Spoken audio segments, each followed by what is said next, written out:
Welcome to Untamed Blossoms, the podcast where we celebrate the untamed journey of womanhood. Here, we tell the stories of incredible women who have embraced their authenticity, inspiring others to do the same. From entrepreneurs to artists, activists to adventurers, we share triumphs, challenges, and the beauty of self-discovery. These are the stories of women blazing their own trails, breaking free, and blooming unapologetically. Join us to connect, be inspired, and celebrate the power of women's stories. Together, let's rewrite the rules and embrace our wildness.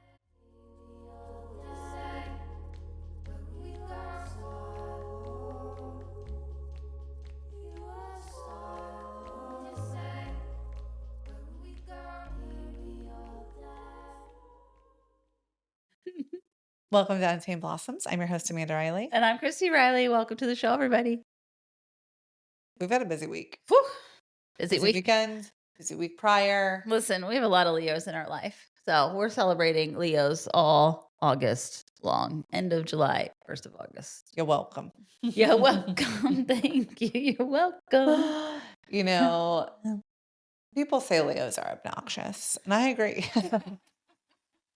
I don't agree. But it's fun. And I saw this thing on Instagram. I posted to my story, and it's like something to the fact of one day when your body is not able and your ears are not able to hear the music, you'll regret not dancing while you had the chance. Yes. And I thought that is so true. I agree. And sorry, everyone's boring and doesn't want to dance and have fun. Sorry, not sorry. But that doesn't mean I have to be boring during my fun season. Juice came out and we did karaoke for your birthday. It was a lot of fun. And I didn't even realize it, but you know, my girls have a birthday tomorrow. Yeah. And so I really should have had them, like we should do a combined birthday party for you and all them and all the karaokeing and all the girls and all the dancing. Yeah. Yeah. Absolutely. Yeah. You know what's crazy about karaoke is literally all you need is a mic. Dude, we didn't even need a mic. We were all just screaming the words to all of the great songs. From my vocal cord. I literally all day yesterday was fighting for my life. Fighting for my life. To say a sentence. I was like, wow, I really hope I have a voice for the podcast. So I shut up all day yesterday. We had so much fun. When you sing Paradise by the Dashboard Light, that's a 10-minute song. Dude. And you guys were belting it out. You were no holds hold. You were not holding back. No. Not holding back. No. And then you and Carrie. It was great. Why I thought Pink Pony Club would be acceptable with my range, I'm unsure, but thank God Juliet was here to fill in the high notes for me because I couldn't. No. By the way, Juliet was singing like backup music to all of these songs that wasn't on the prompter, y'all. For all of you who have ever done karaoke, you know they give you the words. Juliet was singing the backup parts that were not on the prompter. She's such a good singer. Yeah, she did a great job. Yeah. Not as good as me. Of course not. Close second. So we kept passing around 3 microphones, big dance floor full of women and passing around the microphone. And our husbands were all here too. But it was all women. Yeah, we couldn't get anybody out there except for our friend Ben, who did a great job. And of course he did. Yeah. He's also in this industry. So he did a great job. We had a great time celebrating you, your birthday, all the Leos. Yeah. It was fun. Yeah. I had a whole pie for breakfast the next day. So it was a half a pie. Point is, something you guys should know about the Riley family that I don't know that we've ever shared is that we come hard with food. Hard. Too hard. Always too hard. Too hard. And it's kind of a joke. And it was a joke around the table. Carrie was like, well, you know, all this stuff's going to be left over. Nobody's going to eat hardly any of it. She was so right. You know, we own restaurants, come from a foodie family. Yeah. And there's always a ton of food. It's the escalation process that's really funny to me, right? Because there's a plan always. Plan. This is what we're eating. This is what we're eating. Cool. You maybe bring this. We don't need anything else. Cool. 2 days beforehand. Think we have enough food? Yeah, for sure. I do think there's something like 10 more people than I thought of it. Oh, okay. Hey, I'm going to make a crock pot full of shredded chicken and bring a meat and cheese tray and pastas. And it just escalates so quickly. And it's like sometimes it escalates because people want to help you. Totally. Right. And they bring stuff that you may or may not have been planning for. Totally. But also there's the Riley panic Riley panic. right ahead of like the day of, right? The morning of. And you're like, oh God, there's going to be way more people than I thought. I definitely don't have enough food. We must go buy so much food. So much more. And it's always left over. There's always so much food left over. And it's really funny. And this played out exactly that your way. Party the next day for Remy's party. She had 2 parties and same. We just had so much food and so much leftover stuff, but so much love. Yeah, so much fun, so much gratefulness on my part for this property continuing to provide a space for everybody to be together and have really great memories. And I told you this before we started recording. I sat in the party barn by myself last night. I'm going to try not to cry. Oh boy. We're 3 minutes in. Always. It was just so grateful for, I'm like, wow, what cool memories we're making here as a family and as a group of friends. And it's just really cool. It's just really cool. And it's so many different things. And to see it all compact in such a short little time frame, your party and having an adult karaoke, women dancing, all the things that we envisioned for Untamed Blossoms even, the studio's here and everybody's like, what? And so then Remy's friends come and their parents don't know us. Yeah. And the moms are like, you have a podcast? Question mark. Let's talk about that. Yeah. I was like, yeah. And can I bring the girls for Girl Scout troop? Yeah. So it was really cool. And then more families showed up and my son-in-law's family came and, and it was just one of those really cool moments where you're like, the fact that we had a whole space and enough room for everybody to come, ex-husbands and in-laws, families, and all of these people coming together here. It was just, so I just sat quietly in here. And it was all over. It was all cleaned up. It was all put back together.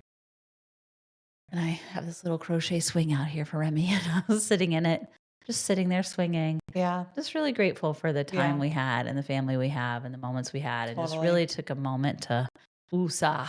Yeah. And just absorb all of that energy and all the love. It was so cool. Like, I think, Carrie, Chrissy, Shay, Brittany, Megan, Sarah, all these people have been on the pod. Right.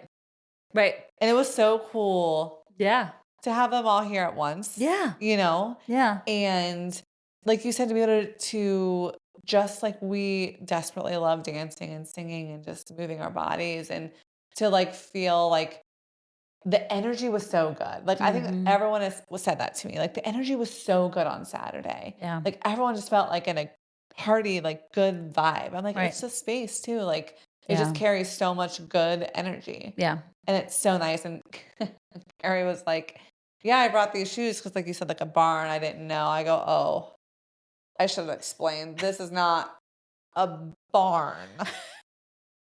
Barn. But it's not a barn. No. And she said, will there be air conditioning? I'm like, again, I sold this wrong. The barn is not a barn. It is an event venue. It's an event space. She's like, oh, okay. Your mother-in-law came up to me and was like, she kept calling this the party barn. This is an event space. And I was like, she's like, I was expecting like, leftover cow manure and, stalls for animals and shit. I had no idea that this is what it was. And I was like, oh, it's more like a garage that's been converted into space, I think. Yeah. But we call it the party barn. Yeah. So well, now it's so much fun. It continues to show up and be really cool. Yeah. So well, I'm so pumped for our guest today, Laura. No, she came to us through another friend of mine, Emily, and we had them over for dinner not too long ago, and she's like, you should really have my friend on. I was like, yeah. And she said, a lady who has chosen to not wait for the perfect partner to become a mother. I love that. And she's also getting ready, I think, to launch her own podcast. I don't think it has launched yet, but maybe she'll have to correct us when she gets here. But I'm super excited to talk to her. And I think women are choosing this path with insemination and having donors available. You don't have to wait for the perfect person or your partner if you really feel called to being a mother. Totally. She was tired of waiting. Is how I understand it. So I can't wait to talk to her about it. Totally. Yeah. Well, hello, Laura. Hi, Welcome to the Laura. pod. Hi, thank you for having me. It's so nice to meet you, both of you. Nice to meet you. Tell us how you know Emily. So we have a mutual friend, Emily. Yes, so I would love to learn more about that too. But how do I know Emily? I moved to Columbus at the end of 2017 for a job with a local retailer in their corporate office, and I had known nobody when I moved to there. And took advantage of Bumble BFF, surprisingly. And she Ooh. was my first Bumble BFF match, as well as my longest friend that is a B. And so we've stayed friends ever since. I'm today years old to know that Bumble has a friend option. Yeah. I don't know if they Today's still do, but they did. No, they Yeah. did. Okay, Yeah. that's really cool. I Yeah, had it no was a thing idea. for a while. Yeah, Yeah. that's really cool. I had no idea. I Yeah. did find out recently that there's an app now that rates men. Did you hear about this? Oh, No. There's an app that you go on and you say your red flags or your green flags about men, and people are and men are getting upset that they're being labeled or called out on these apps. And so now there's one for yeah. women. I don't know if it's a good or a bad thing. I haven't decided yet, but I just heard. I was Yeah. like, wow, these apps are some weird things. But anyway, I digress. Yeah. No, that's true. There's a Facebook group too. I know that, like, are we dating the same guy? Yes. Yeah. And then it gets a little sometimes it's a little risky to be on there because you're like, oh, I know that person, but I'm not going to say anything because it always gets back to them. Always. Yeah. Right. Mhm. Right. You know, Yeah. we are in a family chat on Facebook, like Messenger, right? Right. And like yesterday, someone was like, why am I even in this chat? Who invited me? And I immediately left the chat. My brother, her husband, messaged me and was like, why'd you leave the chat? I'm like, because I get secondhand embarrassment from people on the internet. And I can't be in any groups that give me secondhand embarrassment, any messaging groups. Like, I don't want to be a part of anything that's going to make me feel embarrassed for people. So I just can't. I In can't do some it. ways, I think that the app to be like, this is a terrible man and you should avoid him. Right. If there's a lot of red flags, there's a lot of guys out there who are just out to really abuse women. And I think that's a good thing. Yeah. However, the entire concept really is so really icky and toxic and can get into this whole gossipy, he said, she said. Mhm. Oh, that's Yeah. like, I immediately was like, oh, Don't like this. yuck. Don't want any part of that. You know, Yeah. like if they're a red flag or green flag for you, then let it be that way for you. Right. But Right. the whole dissing everybody online, I was like, I don't know about all this, but There's a lot. it's a lot. Exactly. A lot Yeah. of drama. People Yeah. are Yeah. Sometimes it's way too much drama. too much. Yeah. Too much. Don't But like it. I know Emily because her husband, Cody, was we have a bunch of restaurants, so we do a lot of design, and he worked for an architect firm, and we adore Cody. Like he is such a good such a good guy. And then I have my real estate license, and he wanted to go and get his real estate license, and we would meet every now and then for lunch, and he would pick my brain, and I was kind of a mentor to him for a while. And my husband also adores him, and then we were like, we've known you for all these years, and we've never met your wife, so we should really rectify that. You talk about her, and I'm sure she's lovely. Yeah. So we should have, and so we had them out to the farm for dinner not too long ago, and I got to hang out with her, and we'd met her in passing a few times, like a quick, like when you see people in public, but hadn't really spent any time with her. So, and she was lovely. She is lovely. Yeah. Yeah. She is such Like both her. of them, I should say, are amazing individuals. Cody and his cousin were really like the best men who I had ever met and spent a lot of time around. And I was like, these are like the men that like more people should be like great Yeah. husbands, great boyfriends, would do anything for you. And that they're rare finds, that's for sure. Yeah. Genuinely great dudes. Yeah. Yes. Yeah. Mhm. Yeah. Well, I would love to know before you came to Columbus, where were you? What was life like? What made you, I know a job made you come here, right? But like, what did you go to school for? Yes. So born and raised in a little town outside of Pittsburgh, Pennsylvania. So about 45 minutes southeast. Most people know it as Greensburg, but I'm not from Greensburg. I'm from Irwin. And went to Norwin High School. I ended up going to Seton Hill University for marketing, studied marketing there, graduated in 2008, but moved to Nashville, Tennessee, for an Oh. internship where I also knew nobody. So spent a few months there working as a marketing intern for Universal Music Group in Nashville. And then that was like the beginning of the recession. So I returned home to Pittsburgh and eventually went back and got my master's degree at Duquesne University. And so I studied technology, so web design and development with a focus in user experience. And from there, my career kind of took off in the tech space, so in mostly user experience. I did start as a front-end developer, which is interesting. Didn't love it. Didn't love Yeah. looking at tiny pieces of code all day and trying to figure Yeah. out Mhm. where the little hiccup was. Right. But yeah, so once I got into user experience, just kind of jumped to different retailers, which I was in retail for a very long time, and then ended up at a large consulting group now, which I don't promote outside of LinkedIn. Okay. And I've been with them for almost 5 years. Started with a smaller company who then was acquired. I've been with them ever since. So started as a senior, grew into a manager opportunity, and I'm considering continuing to grow. Yeah. Corporate's very hard to be in right now. Mhm. Mhm. Yeah. Yeah. Yeah. I literally left corporate a year ago in June, like for the first time in my adult life. Mhm. And although it's been hard, it's been the best thing I've ever done because it is just unattainable, I would say is the right word. Yeah. Yeah. So, I agree. And I think before I had my son, I would have said, yeah, I'll grow in this company. Once I had him and I was off for almost 6 months, I was like, you know what? I don't think I want to do this anymore. Yeah. totally. Yeah. Yeah.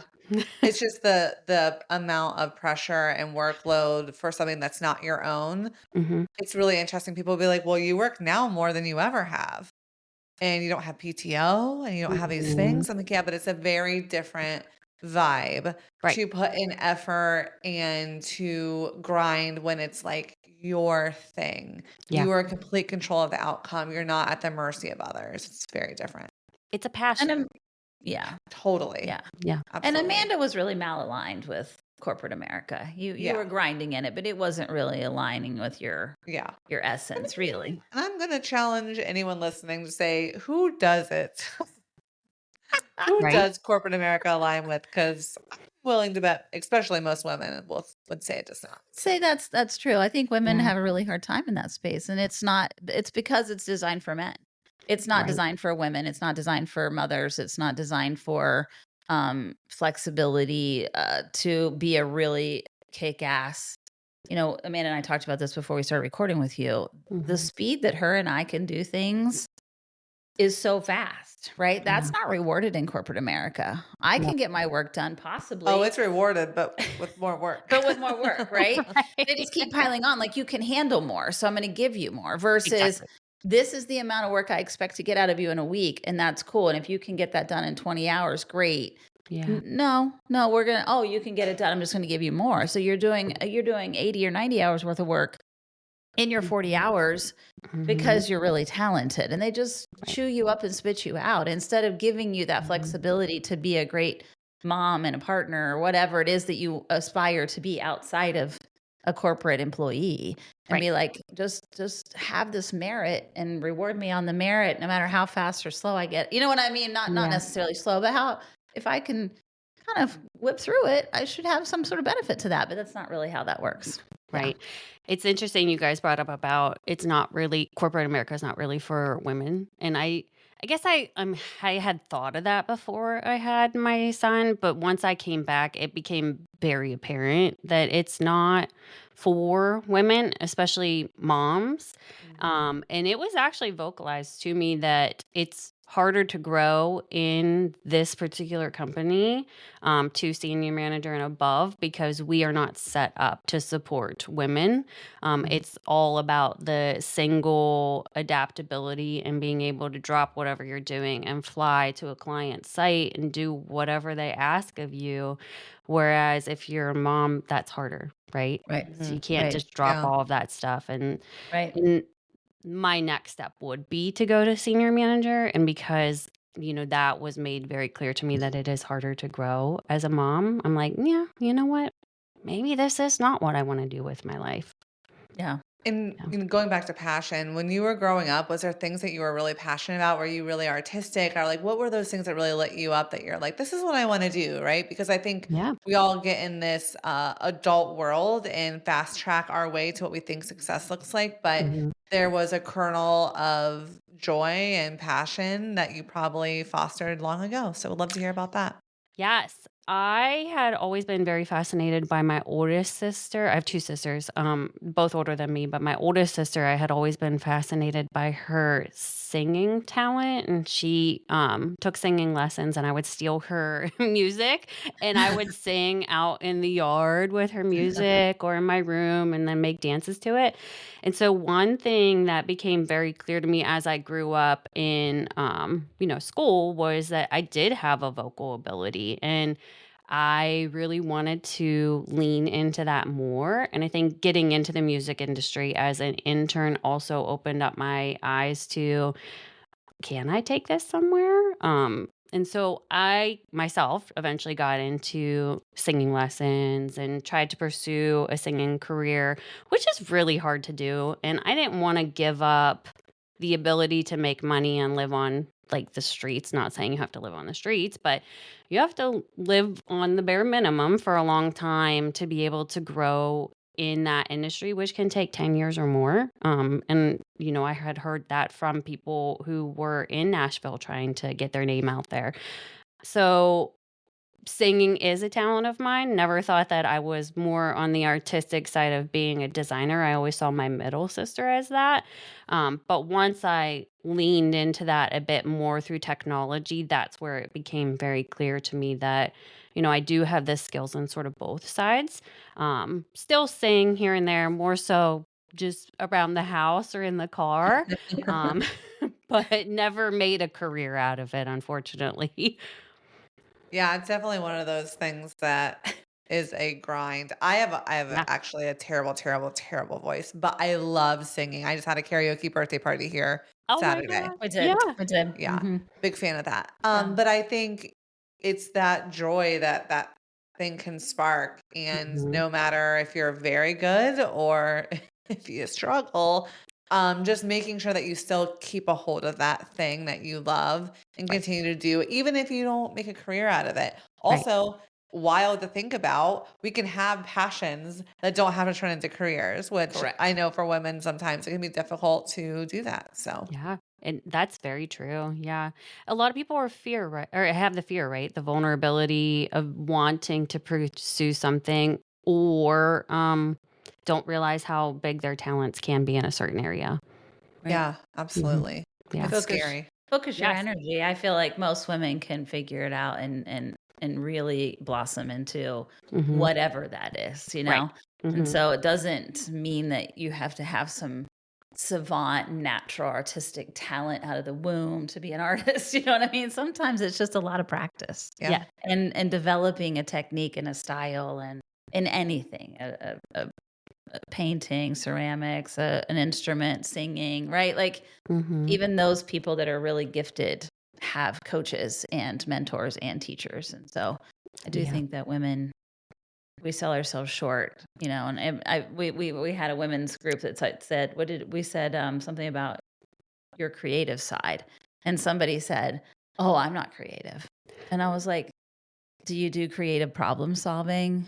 Can you think outside the box? Like we pigeonhole creativity into like arts and crafts and talent, when Mhm. really creativity is not that. The definition of creativity is not just those things. You can be creative Right. in other ways. Right. And she was like, "Oh my god, I am creative." And I was like, "Yes, you are." And I think women are innately creative, right? And it Yeah. just it's fostered in different ways. So, Right. Yeah, um, we're creative in many ways that we don't even many give ways. ourselves credit for. Yeah. Mhm. Okay, so came back, no music career. Was that No, was in sadly. Nashville, Yeah, and then you ended up back at home? I did. I ended up back at home, spent a few years living with my parents and working full time while I was going to school full time to get my master's degree, traveling like an hour every day into the city. to work and get my education. And then I ended up moving closer to the city within, I would say, a year and a half of me working and doing that full time. Because I was tired of the commute, and I wanted to be closer to the city and the friends that I had. And so, obviously spent my 20s partying.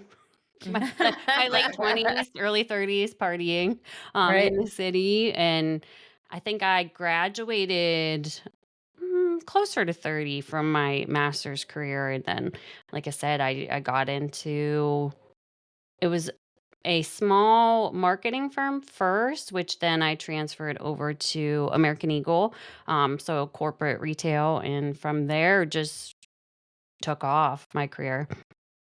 That's awesome. Yeah. And tell us about your feelings of children, right? So did you always have this thing, right? I feel like there's two different camps, women who are like, I've always wanted to be a mom. I've always thought about having kids, or someone who maybe like it takes later in life to realize like, hey, this is something I want. Can you talk to us a little about that?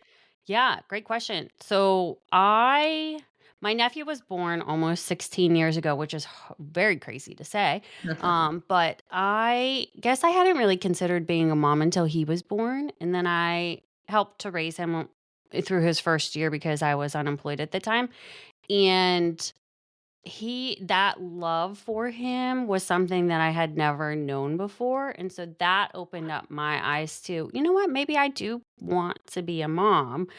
And from there, I kind of, for over years thought, yeah, I'd love to be a mom. And, dating is so hard, even though I try to lean into that quite a bit. And I had dated a lot. But the harder that became, the more I thought, if I don't have a man in my life, I'm okay just being a mom and not having a relationship, not having marriage, maybe potentially being with a man and having a kid with him, but like not having a ring or commitment there. And so that became more clear to me as I got into my 30s is, you know what, I really want to lean into being a mom. And the harder dating became, the more that became clear to me. Talk to us about like why that was so hard. I think it's the Wild West out there. Yeah. Oh, for sure. Well, let's talk about that. Start with the dating part, right? Yeah, start with the dating part. I don't think some people can wrap their heads around maybe like choosing that path because like, well, you need someone. It's wild. It's wild. I don't think people realize it. So we would love to know about some of your experiences. Yeah. I've had some crazy stories out there. I don't know how far you want to get into that, but please, all the way. I've met what's that? Both feet, all the way in. Go ahead. I think my wildest story, and I've told Emily this, is that I was on a date with a guy many moons ago, and at dinner, well, one, he told me that I had to share a meal with him. And then two, as I was eating said shared meal, he put his hand over my plate and he told me to stop eating. And I was like, oh, okay. That's where I would have stabbed someone with a fork. Like, I think I'm going to go would have been out at the shared meal part. She's like, I'm sorry, this girl lifts weights. I need my own food. What's happening? Right. Yeah, exactly. Wow. So you're saying if I date you, I need to have a snack before we come to dinner? I don't understand what's happening. Are you cheap, or do you think I'm fat that I need to share a meal with you? Yeah, like what messaging are you sending me here? Exactly. Yeah. Are you going to control what I eat said forward? But yeah, that turned me off, obviously. But I think the more I got into one or many dates with men, I was just like, these guys aren't for me. And I don't know what it was about them, but I wasn't feeling that connection with them. A lot of them were more just like fun people, and I liked their personality, but I couldn't see myself like really wanting to commit to any sort of relationship past that. Or it was a convenience thing on their side. They were just looking for the next best thing. And I think that's true for a lot of men these days, unfortunately, is that there's a lot of women out there looking. Apps make it very easy for men and women to find, and I'm not just going to downplay that for women, as men and women are looking for whatever the next best thing is or the most convenient thing is. And so it's become harder to find a actual committed relationship with somebody. And not saying that that's the case for everybody, but I do think that it's more common now that the dating apps have created this this convenience type situation for dating. This is something that I want to ask because this is going to age me. You guys are significantly younger than me, so I want to ask this question, okay? Is it possible, because I don't know this, but before the internet, before apps, your dating pool was fairly small, right? Oh, yeah. It was people you knew, people in your community, people that were in your vicinity somewhere. Like literally you would meet people at a bar, a grocery store, church, right? Like, or you would be introduced because of somebody that you knew, right? And so people were trying to hook you up because that's the only way you could really meet people. So your pool was smaller. Do you feel like people in the dating scene have become, there's horror stories and you just told us one, and that's obviously not okay. Is it like you're able to not see people's pluses and minuses anymore, but it's like as soon as there's any sort of a negative thing, there's not a discussion, it's just like next, right? Like next, I would say that's true. Next, that we've kind of created a situation where there's no tolerance for getting really to know each other and kind of getting past some of these things and what can we live with and what can't we? And I don't believe that there's a perfect human for every human out there. Like relationships are hard, right? For a reason, right? And I think that you just hit the nail on the head, right? As people don't want to put in the work for a relationship where they could continue to chase down what their ideal perfect is, even though they probably in the back of their mind know that that doesn't exist, right? There is no unicorn out there. Nobody's perfect. We have to be able to adapt and adjust to other people's personalities and lifestyles. But I think with the way that dating is so readily accessible now, that doesn't exist anymore, right? We're willing to just give up whatever's in front of us, even if they're a good person, for whatever comes next.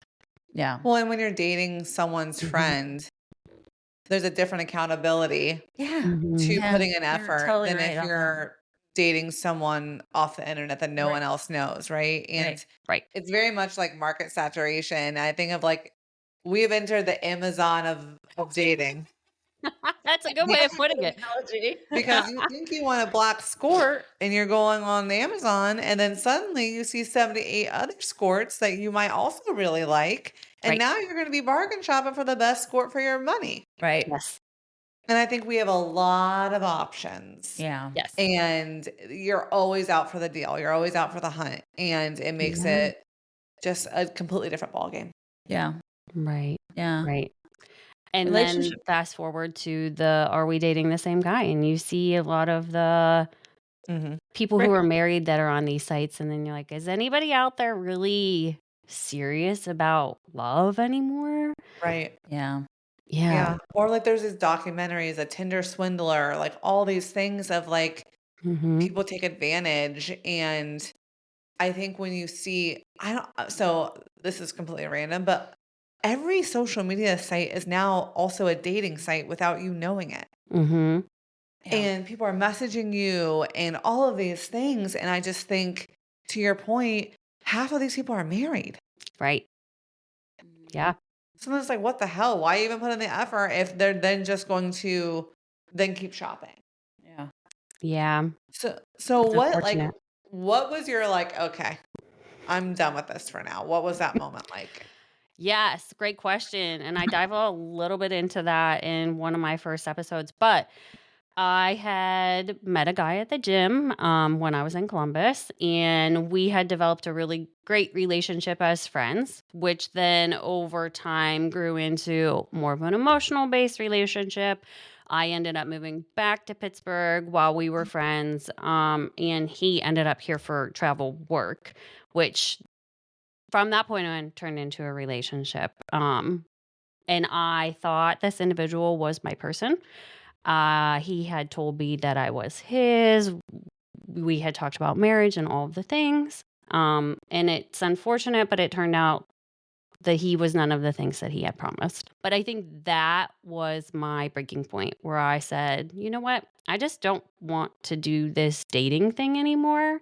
And I didn't even meet this person on social media. I met them in person, and had the full on emotional attachment to this individual. And so that really broke my heart in 1,000 pieces.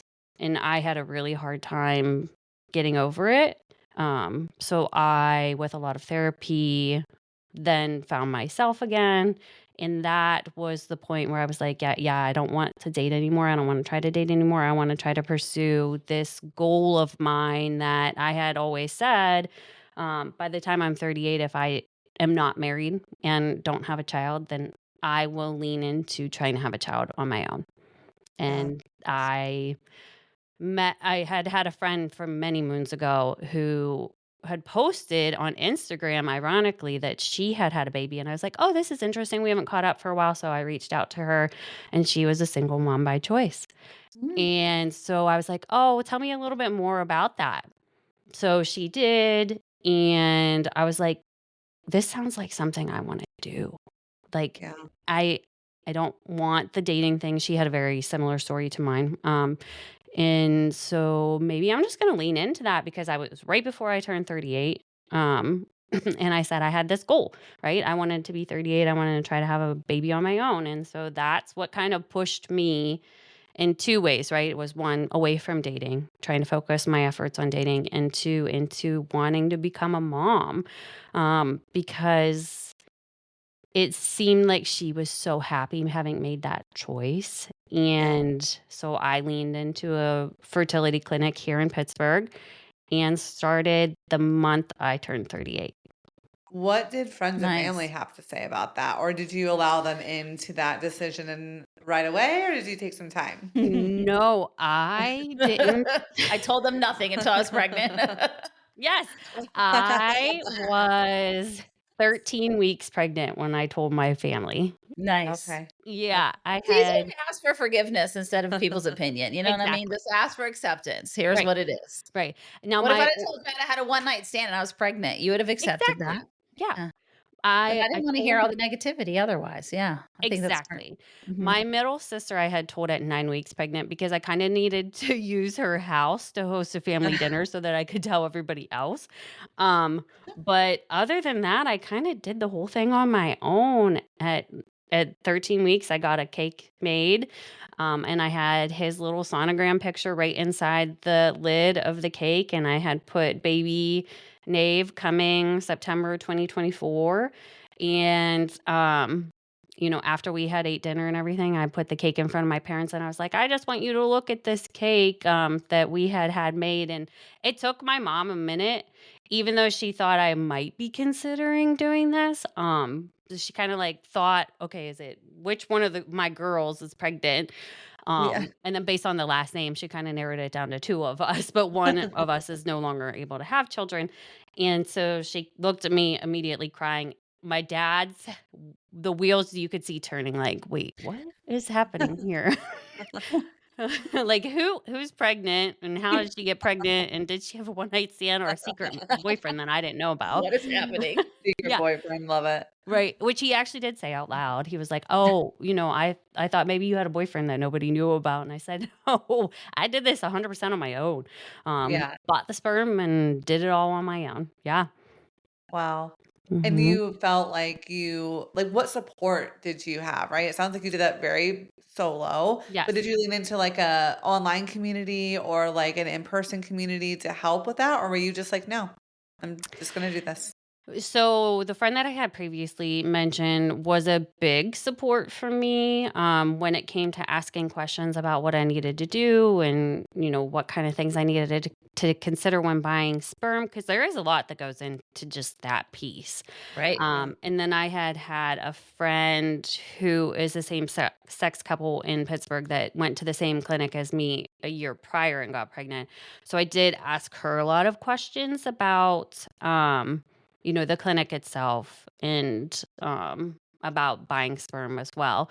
But outside of that, I I did lean into a single mom by choice Facebook group to just follow the feeds and the questions that people had asked. Didn't really post anything asking myself because I had these other resources. But once it did get out there to my family, obviously my village was extremely supportive. It took me until 17 weeks to tell close friends. And I think a lot of that came from people have an opinion, right? So I was afraid to put anything out there and hear those negative opinions from individuals, even if they didn't understand or were kind of supportive. People do ask a lot of questions about this and or say things, and you're like, okay, that was rude.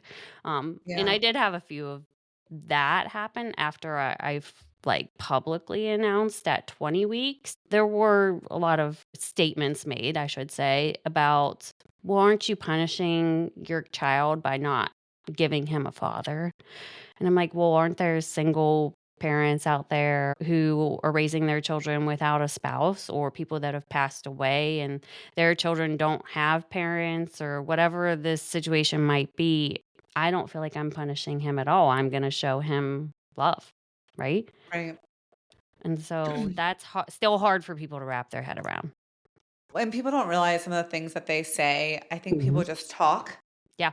and say things, and they don't consider the impact of what they're saying. Mhm. And there are, well, don't you want them to learn how to play ball and fish? It's like, Jesus Christ, you think a dude is the only person that can teach a person how to fish? Right. Or a father? You think there's no other male? If that's something that you find very important, you think there's no other male that they could look up to, or you know what I'm saying? Like, no, I have a really great relationship with my dad, and he's going to have a really tight relationship with his grandfather. And there's lots of strong men around that's going to have a great relationship with him. I'm not worried about that at all. Right. Thank you. And something told me that when I was considering this journey, I was going to have a boy first. So one of the things about sperm donors is that's very interesting. I was like, I'm going to give him a chance to be tall. So I'm going to buy a tall sperm donor because I'm short. I'm 5'1". Yeah. And so I was like, I want somebody at least over 6 foot, which those guys sell out so quickly. Right. Yeah, Right. totally. Yes. Yeah. Oh my gosh. Now, have you considered? I also had a friend that was same sex and was inseminated, and I'd never really thought about that. But there ends up being a group of children that are siblings, right? Because Siblings. Yeah. our sperm is sent across the world, sometimes across the nation, definitely. Is that something that you're going to consider connecting him with at some point, or? Yeah. I would love that for him to meet his other dibblings. But for some reason right now, the bank that I went through doesn't have the option to meet the other dibblings. It did exist a few years ago, but I think they're still working through that. And so if they do launch that, yes, 100%. I might leave that up to him in the future. But I know there are people within the Pittsburgh area who I've met since getting pregnant and having him that have met their dibblings, and it's such an amazing experience. Yeah. One, I they had know a lots of dibbling is experience. right down the road from her. Yeah. Yeah. Yeah. It was a good experience for them too. They really enjoyed it. Yeah. Sense of connectivity, Yes. which was cool. Yeah. Yeah. And were you anxious? So you were 38, you were pregnant when you were 38. Were you anxious at all about like your friend group, right? Did they have kids? Were you anxious about like, I'm having a kid later than some of my other friends? Or how did the pregnancy support work outside of the circumstance, right? Like just being pregnant in general. Yeah. I have a few friends that do have kids within my immediate friend group, and so that was nice. And I received a lot of support from those individuals once I did publicly share. There were some people who were not a fan of me being pregnant for their own issues that they might have been having with fertility, so they did project a little bit onto me during that time. And then some of my friends who are single, I shouldn't say single. Some of my friends who are married and don't have kids have also been very supportive throughout this journey too. Now, as you have kids, things change, people grow apart. And so I've seen a lot of that happen over the last year because he's 11 months as of yesterday. Some of my friendships have unfortunately grown apart because I'm so busy with him, and we're spending time with friends who do have children, which is unfortunate, right? But I kind of knew that going into it was that, What happens to yeah, every couples that have kids. yeah, It's you end up friendships, gravitating towards people that have children, and right, the single kid, it's not the same for the single people to hang out with you. It's not the same vibe for them. right. So it's unless they really love children themselves and they want to hang out with you and your kid, Yeah. it ends up being different. Yeah. Yeah, because I'm in bed by 9:30. Yeah. So Exhausted. yeah, Exhausted. exactly. Yeah. I can't go out to the bars and party anymore, or, leave him with people. I haven't yet hired a babysitter yet for him, but I can't just, like, put him to bed and then go out at night. Yeah. Yeah. Yeah. Was this experience what inspired you to start a podcast? Were you like, this is so important or so life-changing or transformative that you were like, I need to share my story. I want to support other people through this process? Yes, a large part of that is me leaning into the podcast and creating the podcast because it is now a passion of mine. There's not many podcasts out there that do focus on the single mom by choice. There are a lot of single mom by chance, and the difference is that we chose this. We chose to become single moms. We didn't get into relationships where some circumstances have happened, and we've become, unfortunately, a single mother. So all of us have chosen this for one reason or another. And a lot of it is because the relationships suck. And so we just decided to have children on our own terms. And so I leaned into that a lot. And that is what caused me to start choosing chaos. But another part of that is when I went back to work at the end of January, I spent a solid 2 weeks crying at my desk because I hated it. I had just spent months with this tiny human that I've raised, and I go back into a corporate job. Now, granted, I work from home, but there's still a lot of pressure there. And I no longer really wanted to do that, to have the pressures of the 9 to 5 and independence and making sure I meet client numbers and utilization numbers and all of those things. I wanted to do something that I felt so strongly about and passionate about. And that's when I said, you know what? I think I'm going to start a podcast. And it's funny, my realtor had joked with me in January when I was looking at property. And she said, you know what? You're amazing. You're a badass. You should start a podcast about this. And I was like, yeah, whatever. And then 2 weeks later, I returned to work and I'm like, maybe I should. I should start a podcast. Maybe she's correct. Yeah. Maybe she was right about something. Yeah. So what was the name of it again, the podcast? It's Choosing Chaos, Solo Motherhood by Choice. And we are on week 5. Awesome. So are you reaching out to women who are doing this journey along with you to tell their story? Is that what you're doing? Yes. Yeah. So one of the Facebook groups that was created, I messaged a moderator and said, I'm not really self-promoting. I just want to be able to have a platform for women to share their stories. Am I able to post asking people if they want to join and share their stories? And she said, absolutely. So that is what I did. I posted that I was creating a podcast and that I would love to have this platform for women to tell their stories however they turned out, if there was loss or struggle or whatever. And I have, I think, 50 stories lined up to tell so far. It was amazing how many people reached out to me because they had an interest in wanting to just tell their story and share their voice and say why they got into this as well.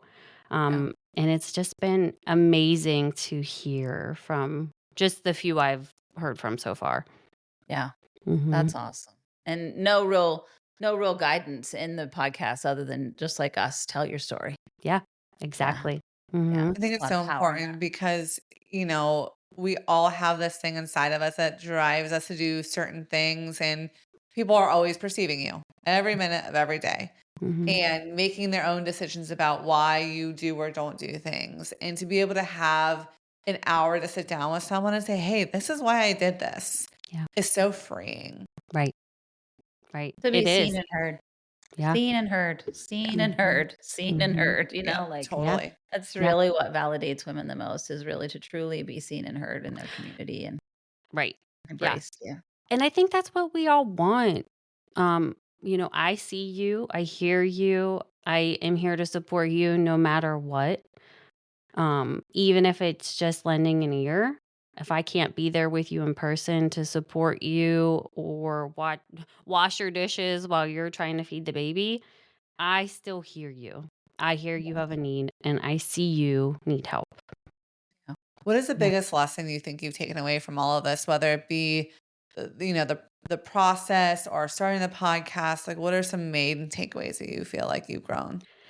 That's a great question because a few months ago I had, I was early in postpartum and my therapist had actually asked me a similar question. And I said, I have always known how strong I was my entire life. I've been able to do anything independently, but having my son and going through the early days of postpartum, I now know how strong I am because I did a lot of that on my own. I didn't have family here every day to lean into. I didn't have my doula here every day. I am so strong for having made this choice. And now I know that I'm able to do anything because of that. I love that. Nothing else is as scary as that. No, not at all. I got to keep this human alive and I'm doing it. Right. Yes. I'm doing it. Yeah. I am killing it. Damn it. You think I- karaoke is scary? Try Shit. raising a child, Listen. No. Listen, Right. and it does take a village. I'm assuming your parents were supportive, your sisters were supportive. It's not Right. like you don't have people around you to come and take care of you postpartum, friends that brought you meals. I'm sure all of that happened, right? And it does take a village. And Yeah. wanting that, I think, and not depriving yourself of that experience just because you haven't found the correct partner yet, is probably fairly frightening for men to contemplate, which might get a lot of comments, right? Like, well, you need us to procreate. Well, I just need your sperm. Yes. yeah. Turns out there's Just need a people little just bit. selling it. Yeah. I can just get it. I don't have to have the relationship. Does this mean that you're out on a relationship forever? Are you still hoping to be in a relationship at some point? Yes, I would love to find the right man. And I have said since I got pregnant with my son that love can come at any time. There's no timeline on that. But having a baby, unfortunately, comes with a timeline because we get old, our clocks are ticking, our eggs are diminishing. And so my focus has been having a baby. And now that I have had him, I'm very much open to love. Yeah. And what has been your greatest struggle over this last year? What is it's not always sunshine and roses to be a mommy, right? And to be a single mommy. And so what has been your biggest struggle over the last year? Sleep. Honestly, I was going to say balance, but sleep. Sleep. Yeah. Like every other new parent. Yeah. That makes sense. That makes sense. We're deep in the teething and double ear infection this past week and a half, and sleep has been hard. Well, if people are like, yes, I want to learn about this, I'm interested, or I'm making this choice and I would love a community, where are all the places they can find you? So where can they find your podcast?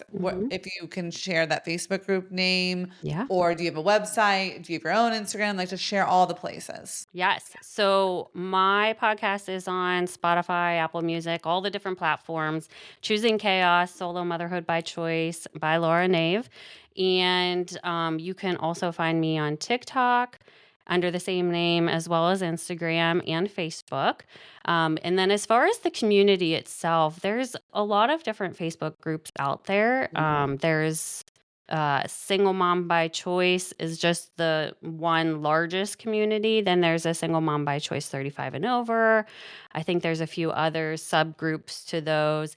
Each of those has their own communities within the larger cities. They do host regular events for like the New Yorks and stuff like that for either people considering or moms to meet one another because we're all in the same journey. And then I don't currently have a website. I need to work on that. But yeah, I mean it's a very large community out there. There's one other big podcast that I can promote too, and that's The Single Greatest Choice.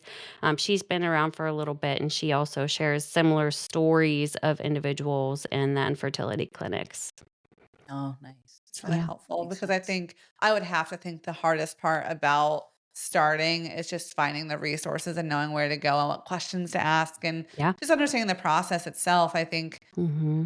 you know, I don't know how to say this without being crass, but when you're with a dude and you're doing the things, the process is pretty straightforward. Right. Yeah. Right. There's not much to do, but I feel like just like being someone who's making this choice is obviously someone who's organized and motivated to Right. do the things they want to do for their life. So Right. knowing where to start that point off is, I think, There are crucial. people who've inseminated themselves at Yes. home. There's Yeah. plenty of opportunity for literally when they talk about turkey basters, that's 100% accurate. Yeah. Lots of different things that people don't really think about, like how does this happen? And it's not Mhm. always very super medical in a facility. It's very much, Mhm. as you say, a solo practice, if you will. Right. And it's a cool, and it can look however you want it to look, really, and where you're Mhm. comfortable, which is really Totally. cool. Yeah. How Right. that operates. Yeah. Yeah, because you have to, I mean, obviously we've all enjoyed the making baby process, right? Mhm, mhm. But yeah, as you do it on your own, and I think any woman who struggles with infertility too will know that it starts with the blood work, and usually that has to happen at some sort of fertility clinic because a regular OB and PCP won't focus on the blood work that you need to understand fertility itself and where you need to focus your efforts. But once you have that blood work, that's really where you dive into the conversations of, do I need to do IUI or do I need to do IVF? What does my egg reserve look like?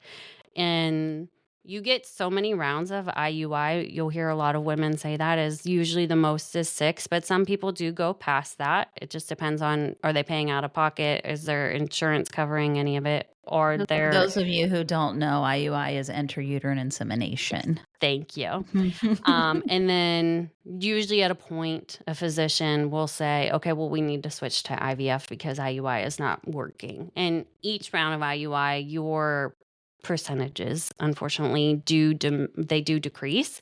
And that's why they say 6 at most is like the most that they'll try. So yeah, once you get into IVF, it's a lot more money, which we are going to focus on covering those resources for individuals as well on choosing chaos and time. It's also time for IVF. One biggest struggle is just getting that first appointment booked. It can take months because there's a Right. wait list at a lot of clinics.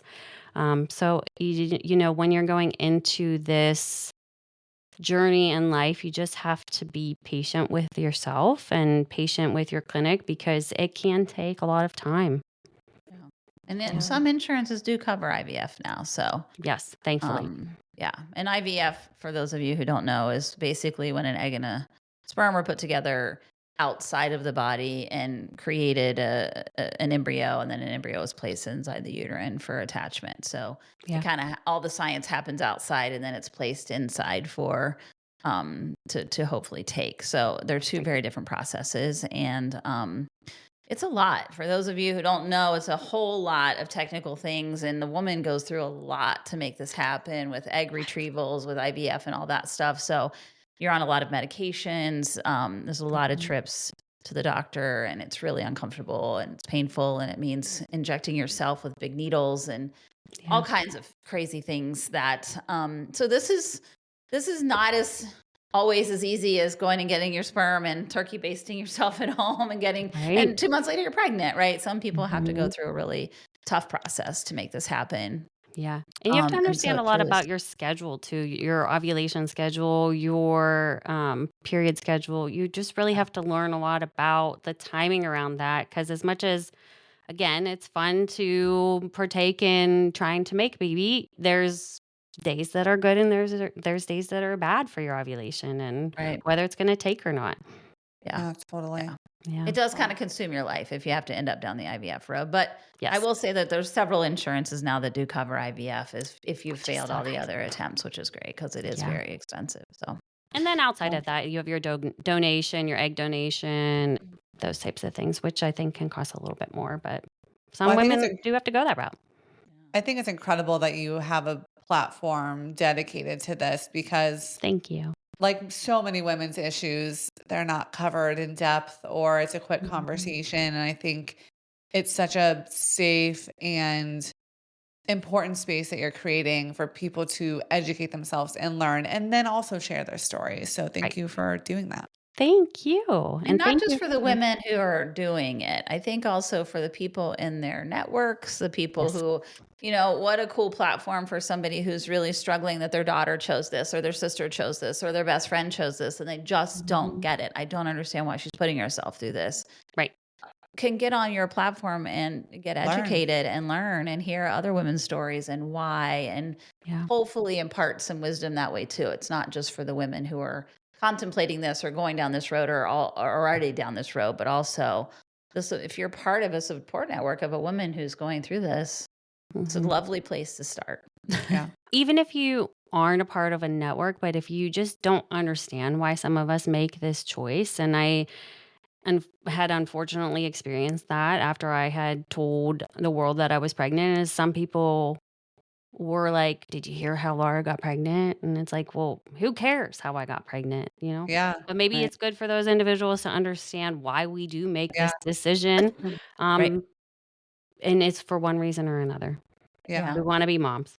It's so crazy when people do something quote unquote out of the normal for something that people consider normal. It's like, yeah, but you wouldn't ask me if I was in a relationship. Talk to me a little bit about how you got pregnant. Right. Well, that would be uncomfortable for everyone. And I Right. don't think you want to know.